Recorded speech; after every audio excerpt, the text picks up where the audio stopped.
વલસાડ જિલ્લામાં વહેલી સવારથી જ વરસાદી માહોલ જામ્યો છે। ધરમપુરમાં ભારે વરસાદને કારણે રસ્તાઓ પર પાણી ભરાયા।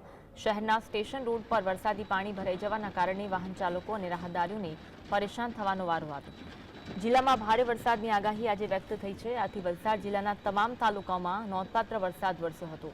જોકે ધરમપુરમાં અંદાજે 2 ઇંચ વરસાદ વરસતા થોડા સમય સુધી ધરમપુરના રસ્તાઓ પર પાણી ભરાઈ ગયા હતા।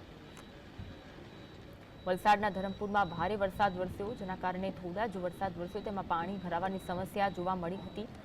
શહેરના સ્ટેશન રોડ પર વરસાદી પાણી ભરાઈ ગયા। વાહન ચાલકો અને રાહદારીઓને પરેશાની વેઠવાનો વારો આવ્યો। આજ અંગે વધુ માહિતી મેળવીશું। સંવાદદાતા પ્રિયાંક ફોનલાઈન પર જોડાયા છે। પ્રિયાંક, વલસાડના ધરમપુરમાં ભારે વરસાદના કારણે લોકોની મુશ્કેલી વધી છે, હાલમાં કેવી પરિસ્થિતિ? વલસાડ જિલ્લાના સમગ્ર વિસ્તારોમાં વરસાદની અસર જોવા મળી રહી છે। ધરમપુરના 3 દરવાજા વિસ્તારથી જે બસ સ્ટેશનનો વિસ્તાર છે ત્યાં પાણી ભરાયા હતા। એક સમયે ગાડીના 4 પૈડા ડૂબી જાય તે પ્રકારની સ્થિતિ આ રોડ પર સર્જાઈ હતી। મુખ્ય માર્ગ છે ધરમપુરનો, ત્યાં આવી પરિસ્થિતિ સર્જાઈ હતી।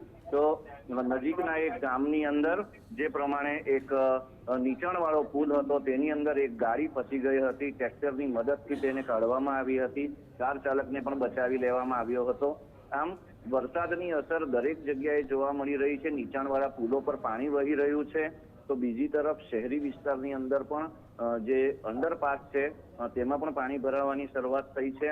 તો સંઘ પ્રદેશ દમણ અને દાદરા નગર હવેલીમાં પણ ભારે વરસાદની અસર જોવા મળી રહી છે। જી, આભાર માહિતી આપવા માટે।